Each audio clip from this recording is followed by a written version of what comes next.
Well, hello, and welcome to another episode of Marriage Matters. I'm a tired Andy. And a tired Joe. Because we've been working super hard this weekend. So on the weekend of filming, we've done a breakfast show for Connect, which was 3 hours, all five of us. And we've done our own radio show for Connect for Sunday. It's busy. Yes. But we're here for another Marriage Matters. We've also got 6 massive bags of hedge trimmings. busy. So you're very welcome to join us. If you want to keep up to date with what we do, we say this every week, but you really need to, I can't say this enough, sign up to the newsletter because there's really exciting stuff and you may well miss it. Yeah. Let's be honest, social media loves to hide things from you that are very exciting. Yeah. So get the newsletter and then you can bypass algorithms. www.berrybunchfamily, and then as the little video is now showing you go to the top left hand corner of the page, click newsletter, add your email address. That's it. Awesome. Simple. Yes. So Marriage Matters is, we've decided to talk about roles and responsibilities. Pretty chilled out about it. Don't quite know where we're going to go, but we've got some ideas. But yeah, it's a good idea, we thought, to kind of know what to expect before you get married, to look at, you know, what you're like and what you think the role and responsibilities will be. But it doesn't always happen like that because you sort of find out by accident or, you know, as the marriage goes on. You discover that my wife really sucks at doing that, so I think I should do that myself before the toilet gets blocked. So, and also maybe, you know, for example, things changed as well, don't they? You know, off the top of my head. Things change, and we will share something of our own experiences to help along the way. Yeah, we don't have the most normal marital situation. I think it's a very good one. I think God would be happy. You use the word normal. I know. Is there such a thing? No. On that. Speaking of not normal, here's some Dave.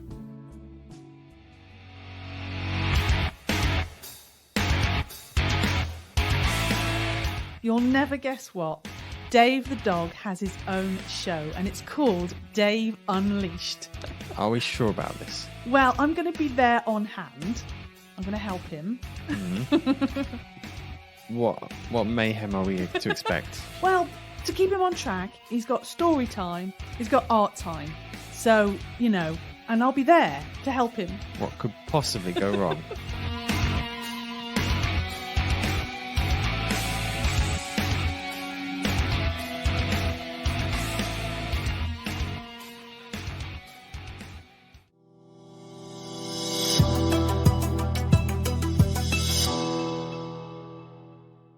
So Marriage Matters, and we're looking at roles and responsibilities. And so I don't know where this is going to go because we all have different roles, we all have different responsibilities. But I was thinking about it when I think this is going to go to 2 episodes. Oh yeah, well yeah, actually it could do, couldn't it? Because I looked around at this issue, and if you're in a church or a community group or a job, you need to know clear understanding of who does what where, otherwise it gets a bit messy, doesn't it? And there can be difficulties. And we talked about with finances, you can get into arguments about finances, and you could definitely get into arguments about roles and responsibilities, like whose job and who's supposed to do something. Why has the bin gone out? It's your turn. I did it last week. No, you.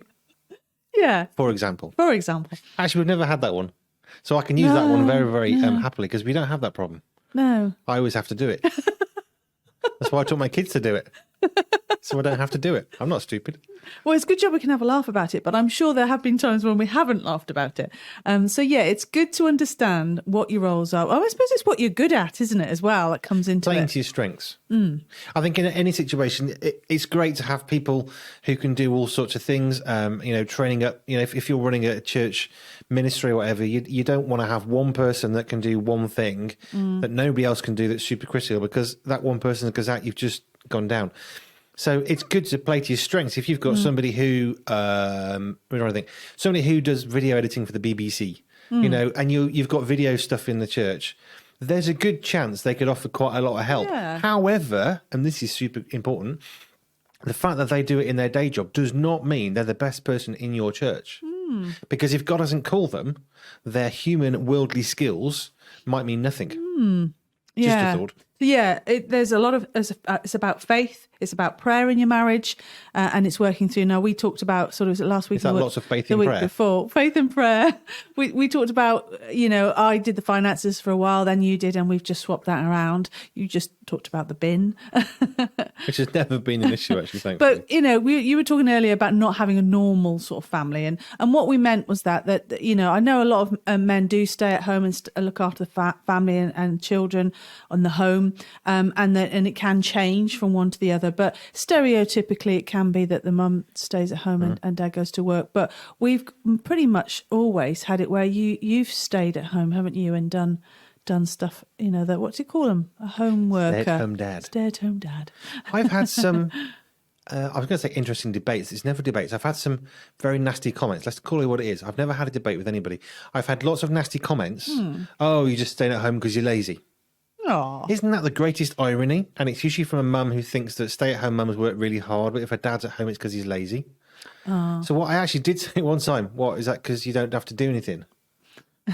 I think thing is, you have these for so many times. I just had enough of these nasty comments because I'm at home from yet another stay-at-home mum who thinks that only wives can do it, and if you're not a wife or a mum, you can't. You're rubbish. And I think I'd had enough at that point. Aww. And when they says, "Oh, you're just staying at home so you can be lazy," I said, "Well, are you lazy?" Yeah, because Proverbs 31 we've looked at, be at home and work in the home. They didn't talk to me again. About being hardworking, and that's for men and women, isn't it? To do stuff and get things done. It's a family affair, isn't it? Getting everything done. I was trying to do the Jesus thing of ask a question with a question. Not my greatest graceful moment, but anyway.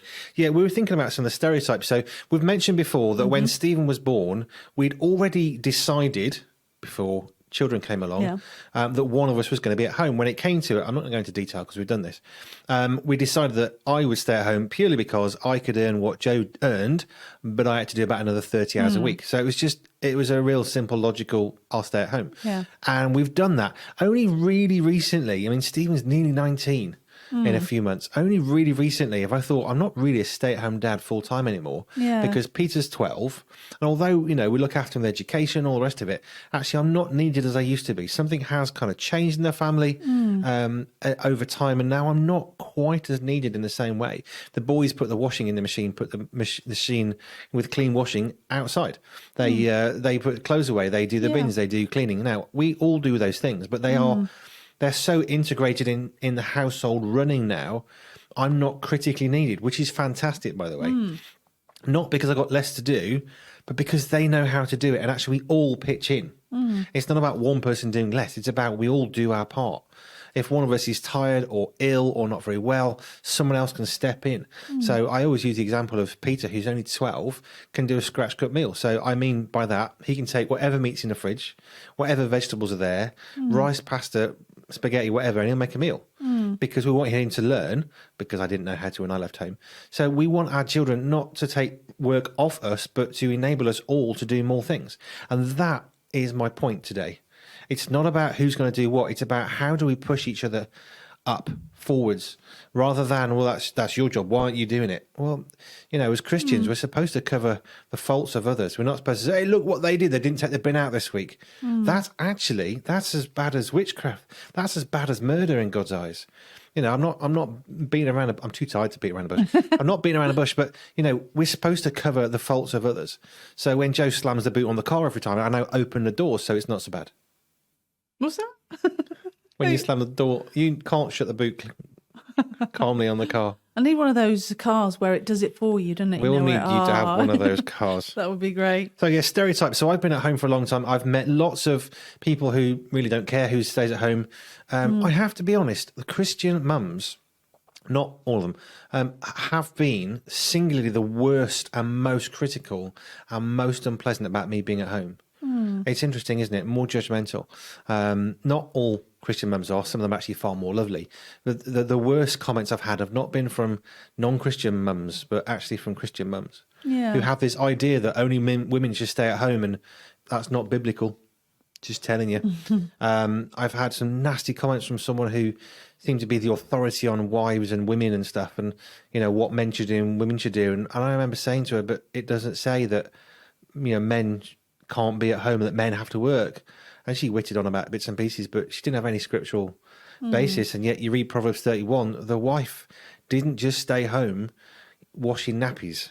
No. She did an awful lot more than that. So, we're not getting to gender stereotypes and all that kind of stuff. We're not interested in that. But we are saying we don't live quite what normal people might do. And also, we've always talked about how the longer you stay married, the more you get to know each other, the more you can just enjoy each other's company. You get to know each other's foibles if one's quiet in the morning. And I think that goes the same with roles and responsibilities. You've got I'm very quiet in the morning. You got yourself into a nice system of who does what, and I've seen that in older couples. It's just lovely to see, and there's no argy-bargy, is that the right word? There's no issue. They just are seamlessly do things together, and it's just lovely to see. Yeah, get the job done. And this is the thing. We've also quite frequently talked about how the husband and wife, the relationship is supposed to reflect, I am a bride of Christ, as Joe is a bride of Christ, as Joe is my bride. So I'm supposed to treat Joe as Jesus treats us, and we treat Jesus as Joe treats me. That's the kind of flow. That's how it's supposed to work. Let me read this out. 1 Corinthians, we fix the scriptures issue. I wrote them down. 1 Corinthians 12, verse 21. The eye cannot say to the hand, I have no need of you, nor again the head of the feet, I have no need of you. On the contrary, the parts of the body that seem to be weaker are indispensable. And on those parts of the body that we think less honourable, we bestow the greater honour, and our unpresentable parts are treated with greater modesty, which our more presentable parts do not require. And so it goes on. Read the rest of that. 1 Corinthians 12, 21 to 26, and keep going. It's all about the body of Christ. That's about the church, but we're supposed to reflect that. So we have different roles and responsibilities. Here's a couple of stereotypes that really used to grate with me. This isn't an Andy whinging moment, but I've had enough comments over the years that I can speak, I think, with some authority on this as a stay-at-home dad for nearly 2 decades. One of them was, oh, typical bloke always leaves clothes on the floor. And I said to them, that's not a male issue. Oh, no, all these wives do. Oh, yeah, it's always a husband's doing that. I said, right, does your husband work full time? Yeah. And you don't? Oh, I'm going to stay at home with the kids. Right, so it's not your husband, it's the role, it's the function. Because you know what? My wife, who is female, leaves clothes on the floor next to the washing basket. Why? It's not lazy. It's just that my job, my role, my responsibility was getting the washing process to be clean. Joe's responsibility was earning money. So I didn't really care if she didn't put all the clothes in the washing. Who cares, really? Because I want to lift her up because, well, that's my job anyway. If it's next to it and it's not in it, no one cares. Yeah, it comes back to what you're saying about we're loving one another, isn't it? And not being judgmental, because we're too quick to judge, aren't we? And think, oh, the other person's not doing that job because they're lazy, because they don't care. And it's like, well, check in and work out, because they might not be feeling very well. They might have forgotten. And we're too sometimes quick to judge one another, aren't we? I've got the clever phrase. Oh, have you? Yes. Now, we've quite often talked about the other half, and we always correct each other because we're not halves. We're not two halves of a whole. We are one whole of two parts. And it's a really, really important difference. Yeah. We're not two halves. We are two parts. Like there are not 9 fruits of the Spirit. There is one fruit of the Spirit, which has 9 parts. You can't have bits. Okay. So you are 2 parts of the same team. So when you're having an argument because a bin hasn't been put away and you've now got flies and rats in your kitchen, and you're saying, oh, you should have emptied the bin. Who's the idiot? The person that didn't empty it, or the person that didn't empty it? Just saying. Here's a little phrase. If one of you does poorly, you both do. And if one of you does well, you both do. So rather than whining about the bin, stick it out yourself. I don't know what we whine about, because I don't, like you say, we don't whine about the bin. I mean, obviously, it's not a perfect run home or anything like that. And, we could do with sort of shaping up in certain areas. But I can't say as I can complain about anything. I can't think of anything where I think, oh, I wish they stopped doing that, because I think because of the life we've had, the way that God has taken us down various paths, we're too interested in not getting through life like surviving, but getting through life and thriving. And that means lifting each other up. For example, here's another one. So toilet roll tubes, they get left in the toilets. It's fairly normal. I know some people go absolutely nuts. Do you know what? Who cares? Isn't it easy to pick 4 or 5 up at a time? Yeah. And take them to the recycling at the same time? Everyone puts them neatly at the side. I don't really care. I did think about having a recycling sort of system upstairs nearer the toilet We used to. rolls. But then you think, Do you know what? Sometimes I just sort of try and see the funny side and think, see how many roles will kind of grow together, and before somebody moves. You them. either see it as something that's going to break up a family, or you just see the humorous side. And I think part of why people feel comfortable with us when they come to our home is we're very comfortable because we're not really stressed about stuff. Because why bother? Yeah, if it breaks, who cares? There's more important stuff more in important life. things in life than toilet rolls left lying around. we've come to time, but I think, is there a second one of I these? think we ought to really, because roles and responsibilities. I think part 2. Let's do that. Yeah, because we haven't Let's done. just scratch the surface, haven't we? Really? Yeah, we haven't done all that stuff there. You got some more. And we only had one scripture, and sure, there's more. Oh, there's loads. Yeah, let's do that next time. We'll do a part 2. Keep doing these, don't we? Family prayer time. So, what is it, Peter?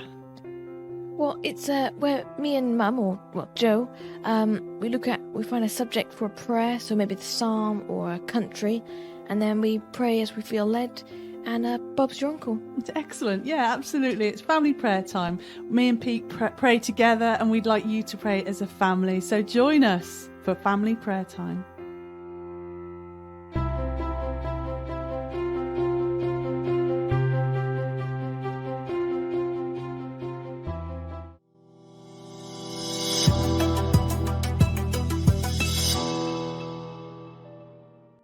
Was it you or me? You. Awesome. Hello. Tips and resources. So, you've heard the idea of not taking your anger to bed. And you've heard about, the scripture is don't let the sun go down on your anger. So you don't go to bed angry. That's the point. You don't take your anger to bed. You actually need to deal with it before you go to bed. Yes, there is a time and a place for separating, not away from each other's houses. I mean, just taking some time out, just to, cool off, go for a walk, whatever. Don't be irresponsible in doing that. But there is a time to take a pause. But, we need to deal with anger. In the same way, the simplest way to prevent a problem is to prevent a problem, not to try and fix it afterwards. Prevention is better than cure. Yes, if you want to prevent something from happening, prevent it from happening. Don't wait for the rats and the flies to arrive at your bin. Take your bin out. Yeah. That made me think then, just now, that actually sometimes if you're getting irritated or stressed about something, it might not actually be about the bin or whatever it is you're arguing about. It's never about the bin. It's just something's getting to you, and that's an easy one. That's almost, you just have an argument about that. But actually, when you get down to it, it could be something else, couldn't it? Yeah, bothering. Yeah, lack of respect, lack of feeling cherished, lack of feeling loved, lack of feeling heard or valued. It's never about the bin. Yeah, and the bin is a symptom. Something's gone on at work. Somebody's upsetting them, whatever it might be. Yeah. So, what was your thing? You just said basically prevention is better than cure. Yeah, I'm full of obvious statements tonight, but thing is, obvious statements sometimes need stating. If you want to prevent something, prevent it from happening. Don't prevent it by fixing it after the event, because that's not prevention. Yeah, I suppose you can have, I know people do, and we have done it. You have rota systems, and then we have started to do that with meal times, because what we were finding is no one was doing the dinner, and everyone was going, "Oh, I'm hungry," and we're not really sorted it out. So we have had some sort of system of somebody taking responsibility to cook the meal, and we have had little rotas around who's doing what in terms of cleaning, haven't we? So that's what we've. So I suppose that's a bit of a tip, isn't it, to sort of put things down like that. We used to have a digital to-do list. So there's 5 of us in this house. Everyone's got a phone. We all connected up with a Microsoft to-do list. And we set things on there. So put the bins out upstairs, put the bins out downstairs. And it took ages, but it was worth it because everyone had getting into the habit of getting the jobs done. Yeah. Now, we don't do that anymore because that was really for half a year, maybe a year. But it just got people in the cycle of doing what needed to be done. And it wasn't that they weren't getting done. It was just us trying a more organised system. Now, some of those things have stayed. For example, we've got a dehumidifier, and you're supposed to hoover the back of that every few months. Well, that's still on the to-do list. Oh, brilliant. Because I can't remember to hoover it or to clean the hoover in the hoover. So, some things it's worth just get a recurring list. Yeah. And when you say, why haven't you done this? Why haven't you done that? It just piles pressure. So my tip simply is not really a resource. I suppose it is a resource. If you want to prevent something from happening, prevent it from happening. Yeah. Don't wait for the flies and the rats. Stick your bin out. And whatever problem that might be, if you're fed up because the nappies always run out, well, just get some more. Maybe the person doesn't know they're supposed to, and maybe it's got nothing to do with nappies. They're just feeling not listened to. Yeah. And that's so frequently the case, isn't it? Yeah. Whatever the problem is, is very unlikely to be the problem. Yeah, and communication is absolutely key. Not being judgmental, thinking about the other person. Communication means speaking and listening. Listening, yes. We've got 2 ears to listen to, yeah. 2 One ears mouth to and speak. one mouth. Listen twice as much as you speak. Yeah. So communication is key to work it out together.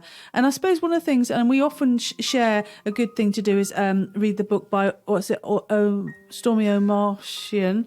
Stormy O'Martian. Praying I'm wife, going with that. Praying husband. And prayer, if you're agitated, you're upset, go into a quiet place, pray about it, pray for your spouse, and maybe, is it me? And it usually is yourself. It's something you need to change. Yes.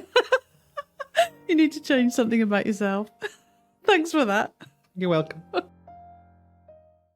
Well, hello. My name's Andy B. And I'm Jen. And we've got some super exciting news. News. We've got some news. You said you could do this, Andy. Well, I did try. Anyway, we've got some exciting news, not noses, coming for you because On Connect Radio is a brand new radio show called Family Focus. And it may be a shock, but actually we're doing it. Yes. And not on our own, because we've got a really cool dog called Dave. Yes. Dave, the dog who joins us. Yes, Dave the dog, who's a dog called Dave.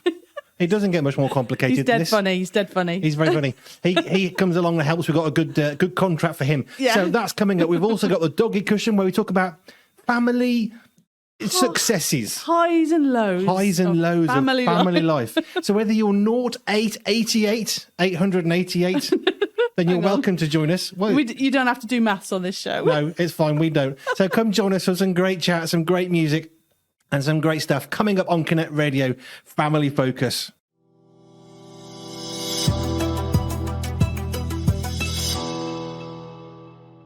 Oh, just thinking that you normally take the takeaway, but I'm just thinking about what we take away, roles and responsibilities.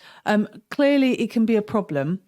And I can't seem to think of problems, but then that's probably a good thing because you're not supposed to keep a record of wrongs, are you? I don't think you could if you wanted to. You forget. I know, I got a terrible memory. What happened to this? Oh, yeah. Sorry. Oh, it's gone. Yeah, takeaway. I think my takeaway is simply this.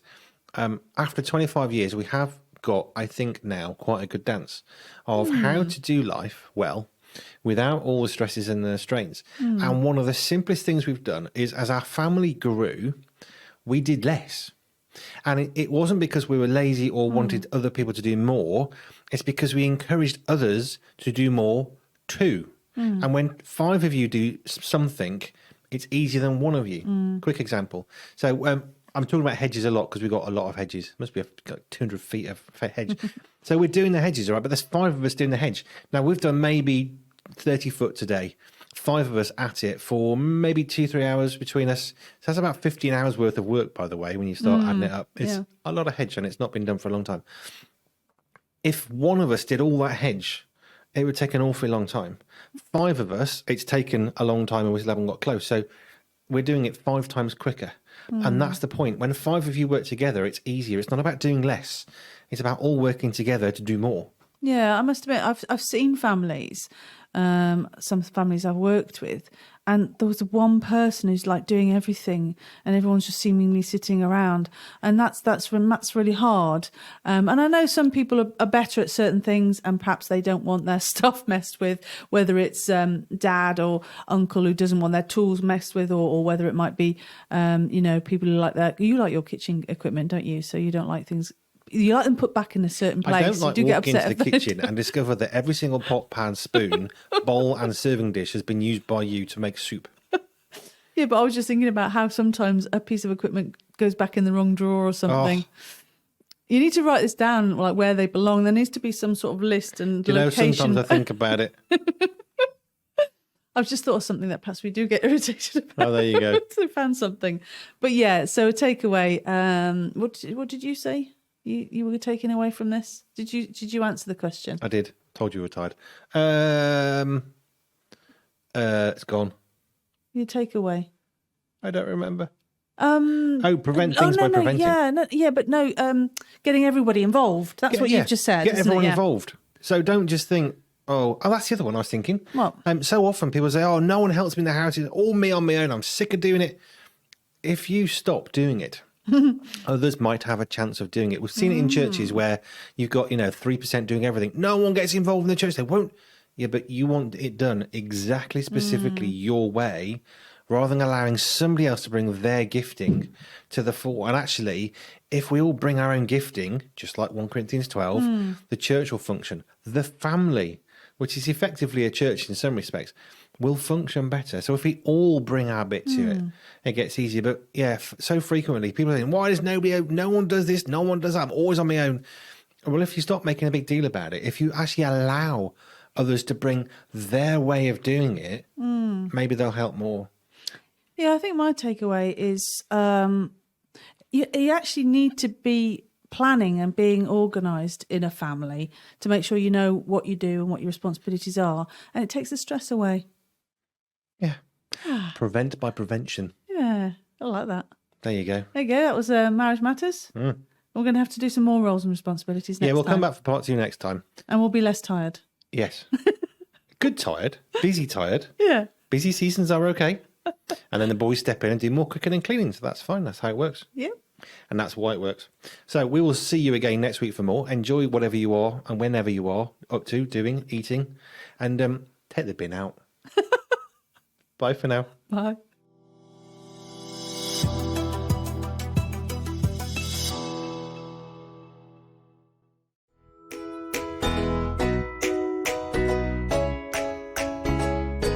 There are many ways to keep in touch with the Berry Bunch.